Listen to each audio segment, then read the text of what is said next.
এই দিনটা আমার কাছে অনেকটাই স্পেশাল। ঘর বাড়ি নেই, তাই একা একাই সেলিব্রেশন। কি করছিস তোরা?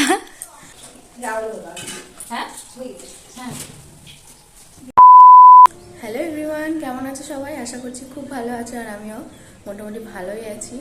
তো আজকে হচ্ছে ভ্যালেন্টাইন ডের পরের দিন, মানে 15 ফেব্রুয়ারি। তো এই দিনটা আমার কাছে অনেকটাই স্পেশাল, কারণ আজকে হচ্ছে আমার ফার্স্ট ম্যারেজ অ্যানিভার্সারি।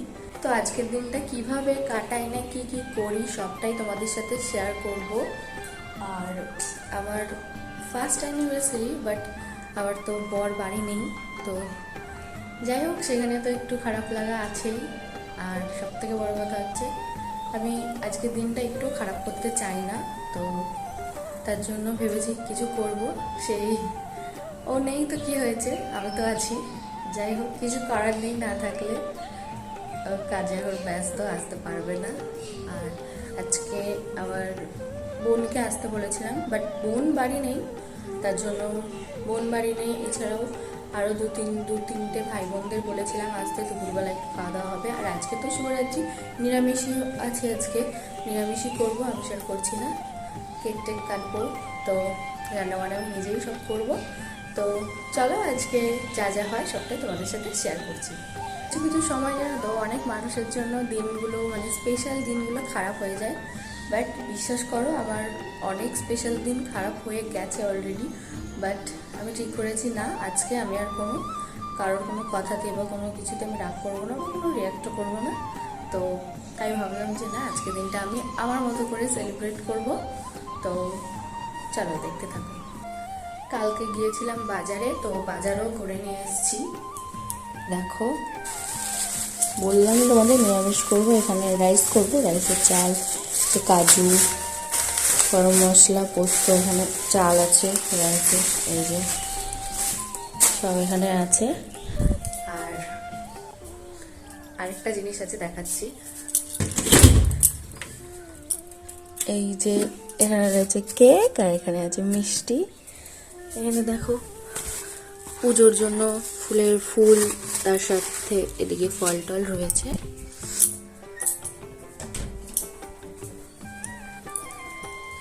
আজকে এখন আমি উপোস আছি, পুজো দেবো। আগে রান্না বান্না করে নেবো, পরে পুজো দেবো। পুজো টুজো দিয়ে একবারে সবাই আসলে, সবাই বলতে 2-4 জন ভাই বোন, ওরা আসলে তারপরে খাওয়া দাওয়া করবো, কেক কাটবো। চলো দেখতে থাকো। কালকে বললামই তো বাজারে গেছিলাম, আর বাজার থেকে এই গোলাপটা আমি আবার বরের জন্য নিয়ে এসেছি। যদিও বাড়ি নেই, তোমরা তো জানোই, বাট তাও কালকে ভ্যালেন্টাইন ডেও ছিল, তো ভাবলাম একটা গোলাপ নিয়েই যাই। তো এই গোলাপটা নিয়ে এসেছিলাম। এখানে একটা পেস্ট্রি ছিল, তো আর এই যে ক্যান্ডেল। তো এটা আমি খাওয়া হয়ে গেছে রাত্রিবেলা 12টার পরে, ওকে ভিডিও কল করে কেটেছিলাম। তার সাথে দেখো এটাও আমার জন্য পাঠিয়েছিল অনলাইনে। এখানে পুতুল ফুতুল আছে, আর ভিতরে রিংস আছে, এই হাতের আংটি আছে দুটো, আমার একটা ওর একটা, তার সাথে সফট টয় পুতুল এইসবই আছে। আর যেটা বেস্ট গিফট, এটা আমার first anniversary gift from my husband. দেখো, এটা হচ্ছে সোনার পলা, এগুলো নতুন বেরিয়েছে। দেখো, আমার তো খুব পছন্দ হয়েছে ডিজাইনটা। আর তার সাথে বলি, তার সাথেও আরেকটা জিনিসও নিয়েছে, একটা ফোন নিয়েছে, আইফোন। অনেক জিনিস শখ আমাদের, একটা আইফোন নেব, তো একটা আইফোন নিয়েছে। এখন তো ও বাড়ি নেই, ওর কাছে আছে, তো কয়েকদিনের মধ্যে কেউ যদি আসে বাড়িতে, তো তাদের হাত দিয়ে পাঠিয়ে দেবে। কি ফোন নিয়েছে বলছি, আইফোন 15 নিয়েছে আমার জন্য। এটার জন্য আমি খুবই খুশি। তো থ্যাংক ইউ, আর একবার থ্যাংক ইউ, এত ইচ্ছে আমার পূরণ করার জন্য। একদম মন থেকে থ্যাংক ইউ, আর অনেক ভালোবাসা। তো আর এই পলাটাও আমার খুব পছন্দ। আমি ভাবিনি এত দাম দিয়ে এটা নেব, ভেবেছিলাম অল্প টাকার মধ্যে কিছু নেব, বাট দোকানে গিয়ে একটু অন্যরকম হয়ে গেছিলো, তো এটাই লাস্টে ফিক্সড হলো। আর এটা দাম পড়েছে 24,000, 24,000 টাকা।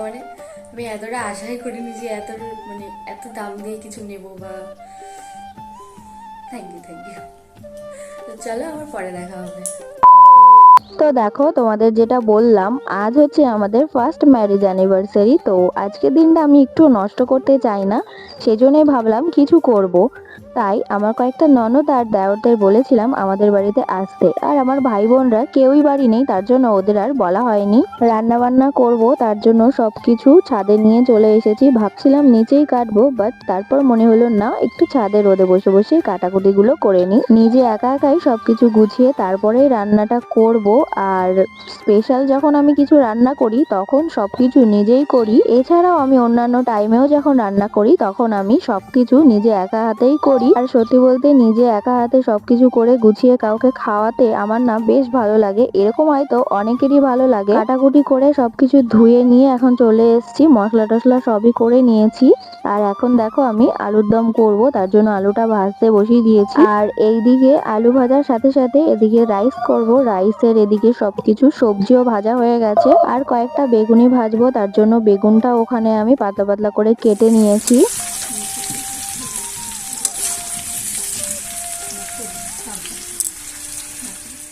আজ তো রবিবার, তার সাথে রয়েছে আজকে মহাশিবরাত্রি, তার জন্যই আজকে নিরামিষ। নইলে হয়তো চিকেন করতাম, এছাড়া অন্যান্য কিছু করতাম, বাট আজকে নিরামিষ বলে আলুর দমটাই করলাম। আলুর দমটা আমার হয়ে গেছে, শেষে একটু ঘি আর গরম মশলাও দিয়েছিলাম। জানো তো, আমি না কাঁচা ঘি খেতে পারি না, তার জন্যই গরম করে ঘিটা তারপর দিয়েছিলাম। এদিকে দেখো, রাইসের জন্য চালটা আমি আগে থেকেই ভিজিয়ে রেখে দিয়েছিলাম, মোটামুটি সকালের দিকেই ভিজিয়ে রেখেছিলাম। আর এখন জলটাও গরম করতে বসিয়ে দিয়েছি। আর তার সাথে যা যা দিতে হবে, গরম মশলা, তেজপাতা, একটু লেবুর রসও দিয়েছিলাম, সবকিছুই বসিয়ে দিয়েছি গরম করার জন্য। আমার তো এখনো স্নান করা হয়নি, এখন যাব স্নান করতে। কি করছিস তোরা? লুকে যাচ্ছিস কেন?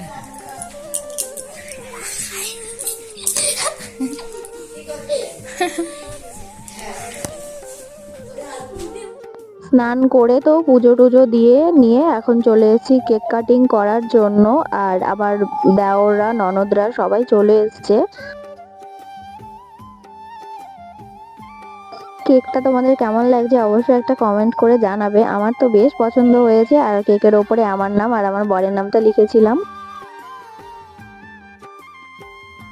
জানো তো, কিছু কিছু জিনিস না প্রথম দিকে সব ভালোভাবে থাকলেও শেষ মুহূর্তে এসে কোথাও যেন একটা কিছু খারাপ ঘটেই যায়। আমাদের সাথেও না অনেকটা খারাপ হয়ে গেছে সেই দিন। আমরা কেউ কোনোদিন ভাবতে পারিনি এরকম একটা পরিস্থিতিতে আমাদের সবাইকেই পড়তে হবে। যখন আমি পুজো দিতে বসি তখনই না একটা খারাপ খবর আসে, যেটা মানে কি বলবো, ওটা মানে বলার মতো না। এতটা কোনোদিন আমরা ভাবিনি যে এরকম একটা পরিস্থিতি আসবে। যাই হোক, এইসব খবর শোনার পর না সবার মনটা খুবই খারাপ হয়ে গেছিল। তারপর সবাইকে খেতে দিয়ে দিয়েছিলাম। মানে কি করব বলো, এখন আয়োজন তো আমি করে ফেলেছি, কিছু করার নেই। তার জন্য এখন সবকিছু কোনো রকম আমরা করি। যারা ছিল ওদেরকে খেতে দিয়ে চলে গেছিলাম আমরা।